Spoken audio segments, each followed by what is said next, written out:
What up, though? What up, though? It's the one and only Akil, aka Intelligent Rebel with metal aiming at devils on all. Yeah, you already know what it is. Check this out. This is a special episode of Coming Through in the Clutch, brought to you by Headliner News. We got headlines and punchlines. Headliner News. Follow at Headliner News on social media platforms. So we're going to do a special Coming Through in the Clutch today. We are going to talk about, and I'm going to give you an Akil's point of view, actually. So this is an Akil's point of view episode of Coming Through in the Clutch, brought to you by Headliner News. And you're going to get my point of view on the Fox Sports 1 scandal, the lawsuit, the bombshell lawsuit that includes Fox host, ex-host Skip Bayless, current host Joy Taylor, current executive Charlie Dixon, and the woman who started it all. Her name is Miss Noshin Faraji. So let's do a quick little rundown. So Miss Faraji was a hairstylist who worked at Fox for over 12 years. In this lawsuit, she is claiming that for 10 years, she was subjected to sexual harassment, a toxic work environment. She also goes on to say that Skip Bayless was not only sexually harassed her, but offered her $1.7 million for an intimate encounter. Later on in the lawsuit, she goes on to bring up one Miss Joy Taylor, who just so happens to be, at least in social media, in the eye of public opinion, the center of all of this, right? I am looking at the complaint right now, right? You can Google, go to Google and put in the search engine, FS1 lawsuit PDF. Looking at the whole complaint right now. So what I'm going to do is this. I am going to read the first paragraph of the summary of action, because I ain't gonna lie, a brother like me, I got questions. You know what I'm saying? I've always been inquisitive. I got questions. So check this out. This is the summary of action from the actual motherfucking legal documents. Ms. Faraji brings forth this action because for over a decade at Fox, she was forced to endure a misogynistic, racist, and discriminatory workplace where executives and talent were allowed to physically and verbally abuse workers with impunity. When Ms. Faraji and others came forward to report the wrongdoing, instead of addressing their concerns, Fox retaliated against them while the perpetrators and those who protected them were inexplicitly promoted. This case thus represents yet another in a long line of cases chronicling the toxic culture at Fox, marked by bad faith, promises, and repeated failures to address a poisonous and entrenched patriarchy. Woo! Those are salacious, scandalous. But I have questions. First and foremost, Ms. Faraji, according to this summary, for over a decade, you was forced to endure a misogynistic, racist, and discriminatory workplace where executives and talents were allowed to physically and verbally abuse workers with impunity. So let me get this straight. At no point in time did you not have the choice to leave? Let me guess. You mean to tell me that they had something pointed at your head and made you stay? Are you telling me they held you captive? Like they held you in this little room, they held you captive. They harassed you, abused you physically, emotionally, and sexually, and you couldn't go anywhere, because I'm going by these words, right? She was forced. That means against her will. No disrespect, Miss Faraji, but during those 10 years, you had the choice to get the hell out. You had the choice. You could have left. You could have resigned. You could have went anywhere. You're a hairstylist. You could be working for yourself. But no, you chose to stay in a toxic, racist, discriminatory, predatory, violent workplace, work environment. You chose to stay in that environment. Why? Is it for your own sick, twisted pleasures? I don't know. I do not know. But you had a choice, right? You had a choice. Now, with that being said, I'm not going to say that Ms. Faraji was not subjected to harassment in these claims. I'm not going to say that because Fox, as you all know, recently, well, within the last few years or so, I think this is when Trump was in office the first time, they had to pay out a whole lot of money to some ladies. There was even a movie about it and everything like that with Nicole Kidman and everything. So Fox has a history. Fox Broadcast, they have a history. So I'm not saying that she was not subjected to these claims. But women, listen to me. When you wait to report or when you choose to stay, it's difficult for a motherfucker like me to believe you. It's difficult. I'm just saying, it's difficult for You were not forced.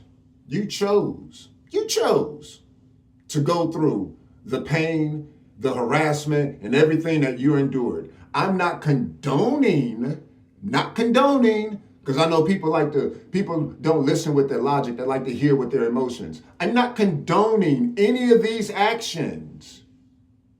But what I'm disputing is the fact that you were forced to endure that environment when you were not. You chose. Take some accountability for your actions. Ladies, and that's what we talk about. Take some accountability for your actions. You chose to stay in that environment. Nobody had anything pointed at you and said, you gonna stay. This ain't no secret society Squid Game type shit. You understand me? So cut that out. However, in the suit, she alleges that one Skip Bayless, who's a former host of the Fox Sports 1 show Undisputed, she alleges that on multiple occasions, he sexually harassed her, inappropriately touched her, and went as far as to offering her $1.7 million to,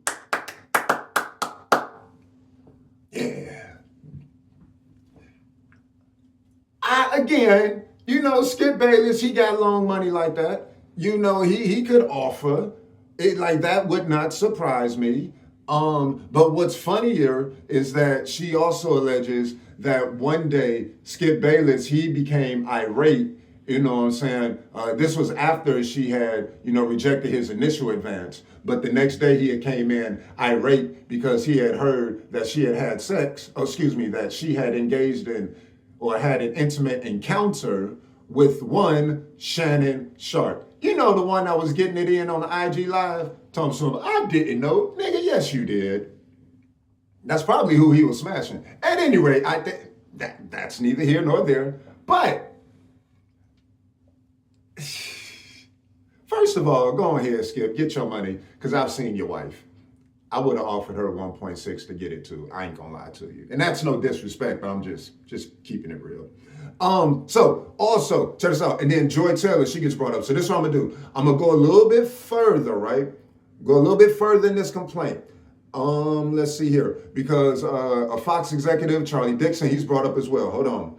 So let me see here. This factual background. Let me see here.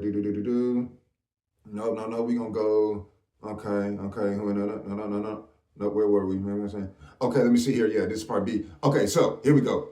And the headline is Mr. Dixon gives Miss Taylor Undisputed as a reward for having an intimate encounter with him. This is not gossip. This is right here in the complaint, right? So, in approximately March 2016, Ms. Faraji met Ms. Taylor, an aspiring sports personality that had recently moved from Miami to Los Angeles for the opportunity of airtime at Fox. At the time, Ms. Taylor did not have a regular position, but would fill in on a day-to-day basis when talent was sick or otherwise missed time. Miss Taylor told Miss Faraji that she was recently wed, but her husband remained in Miami and that she was lonely in Los Angeles. Miss Taylor asked Miss Faraji to meet for a drink in Santa Monica. When Miss Faraji arrived, she found Miss Taylor with an older man. Fox Sports executive, vice president of content, Mr. Dixon, Charlie Dixon. Let's see here. Mr. Dixon is responsible for overseeing all content and production on FS1. Miss Faraji, however, did not know Mr. Dixon. When Mr. Dixon went to buy them another round of spicy margaritas, Miss Faraji asked who he was. Miss Taylor responded that he was just a friend. Following that night, whenever Miss Faraji would meet with Miss Taylor for drinks and food, Mr. Dixon would either arrive with Miss Taylor or show up later in the night and leave with Miss Taylor. He would always buy rounds of drinks and or food. From their body language, Miss Faraji suspected that the pair were sleeping with each other. And although this concerned Miss Faraji, as she knew Miss Taylor was recently married, Miss Faraji kept her opinions to herself. In approximately June 2016, while at work, Miss Faraji noticed Mr. Dixon in the elevator. Surprised by the coincidence, Miss Faraji found Miss Taylor and told her excitedly, "The guy who always buys us drinks was in the elevator." Miss Taylor quickly silenced Miss Faraji, explaining who he was. Miss Faraji became alarmed and warned Miss Taylor that such a relationship was unsafe. Miss Taylor told her not to worry about it. Miss Faraji continued to be friends with Miss Taylor, but tried to distance herself as she considered the situation dangerous as well as morally wrong, as Miss Taylor and Mr. Dixon were both married.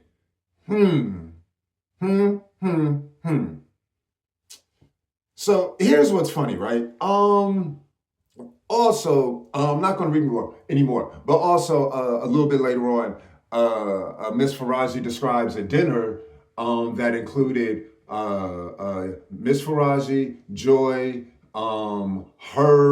the man she was with at the time, Dixon and his wife, and the person that Joy was with at the time had a suspicion that Joy and Dixon was getting it in. Yo, I ain't gonna lie to you. This Faraji chick, I am not a fan of yours. You are tattletelling. You got your nose where it don't belong, right? Like, to be completely honest, if it's true that, Joy Taylor, in essence, slept her way to the top, quote unquote, good for her. More women should take note and more women should take heed and stop complaining about how difficult it is to advance in a male-dominated workforce. If you put your mind, your mouth, and your kitty to it, you can go to heights beyond your wildest dreams. But no, y'all want to do things the right way. You want to go to work on time, 7 days a week, work 12, 14 hours and earn that position. Keep doing your thing. Keep working hard, ladies. I'm just saying. So yeah, this Faraji, First of all, whatever Joy's doing or not doing, allegedly, it ain't your business. It ain't your business, right? I know people on the plantation that was getting it in with people. It ain't my business to say nothing. She up here trying to make herself out to be some kind of a Samaritan, some kind of saint. You know what I'm saying? Like, I don't trust this woman. I don't trust her. You know what I'm saying? Stay out of other people's business. Also, it was alleged, that Joy had an intimate encounter with one Mr. Shannon Sharp, had an intimate encounter with one Mr. Emmanuel Acho, whatever his last name is, who's actually her co-host, right? She's been alleged to have had an intimate encounter with the Fox executive who's head of content. So we talking one big name, which is Shannon Sharp, who is a big name at the network, Acho, who is a big name, still is, because he the co-host or whatever the case, and Dixon, you know what I'm saying, the content creator. If you ask me, she did it right. She did that shit right. Look here, you get the executive first. You know what I'm saying? You get the executive, the creator of content first, the older white guy. You get him first. He don't give a damn that you a spicy Latina to him. He don't give a damn. You go to him first. You know what I'm saying? Do what you got to do. Get your position. Then to make things cool, you go ahead and you know what I'm saying? You do a little something with Ocho. You know what I'm saying? Because you got to have that chemistry. You got to work with him. Because if he don't like you, you know what I'm saying? If he don't like you, he could place a word in. Because, you know, Joy might be doing some things, you know, allegedly may have done some things to keep hers, but we don't know what Emmanuel is doing to keep his. Just saying. I was just watching Squid Game. I'm just saying. And then, hell, why not go for Unc? Allegedly. You know what I'm saying? Shoot, Shannon was a big name. And you notice when Shannon left Undisputed, numbers tanked. Just saying. She did it right. She did it right. You know what I'm saying? And look here, she went white, black, black. White, black, black. She went white first because the white got the power. The white got the power. It ain't about the money, it's about the power. You know what I'm saying? So look here. Miss Faraji, again, I'm not a fan of yours. If you endured what you say you have endured, you chose to go through that. You could have left at any time, but you chose to go through that. Accept accountability for your actions, right? Stay out of other people's business. Quit being a tattletale. Because the fact of the matter is, like, you put Joy on blast, right? Like, you just put her on blast all because, you know what I'm saying, she wouldn't hop on that white horse with you and go off and try to take down the damn company. You know what I'm saying? Like, you gonna bring her down. And, you know, like, that's you gonna put her business out there. And now she's subjected to people like myself and a plethora of others on the internet who are making ignorant assumptions based off legal documentation. I'm just saying. I've never heard joy to the world so damn much than I have within these last few days. At any rate, look here. We'll see how this case goes. You know what I'm saying? I'm not a defense attorney, right? But I know one thing. I've worked around a lot of lawyers, and I know one thing. When it comes to the law, every word matters. Every word matters. 2 words can derail your whole damn case. Can derail the whole damn case. And for me, when this heifer sat up here and said, hold up, I'm going back to it. When she sat up here and said, when the summary of action, the first dang on sentence, Ms. Faraji brings forth this action because for over a decade, she was forced to endure a misogynistic, racist, and discriminatory workplace where executives and talent were allowed to physically and verbally abuse workers with impunity. You weren't forced to do a damn thing. You chose to go through that. You could have resigned, quit at any point in time. No different than anybody else working any other place. I get so sick and tired of hearing people complain about everything that's bad about their damn job, no matter what it is, when at the end of the day, you have the choice to quit. You have the choice to leave. But you won't. And you make every excuse in the book why you can't. But don't nobody give a fuck about your excuses. Don't nobody care about your excuses. Either quit on your own or shut the fuck up and be a good slave. I'm just saying, you can get mad at me if you want to. I get mad back. I don't give a fuck. But at any rate, shout out to Joy Taylor. Like, Joy ain't never been shy about her intentions. You can look at her social media history. She's never been shy about any of her intentions. So, you know, shout out to Joy Taylor. Again, more women should take heed. More women should take heed. I'm rooting for you, Joy. I hope Faraji fails and it like falls on her face because, you know, you shouldn't have been dragged down like this. Like, Skip, I don't give a fuck. But you know, Joy, you was done wrong, and you know, you was done wrong. So, uh, let's see what happens. Again, I'm gonna keep you updated. That was Akil's point of view on the FS1 scandal. Salacious claims. Oh well. As always, when the game is on the line, put the ball in my hands, because I always come through in the clutch.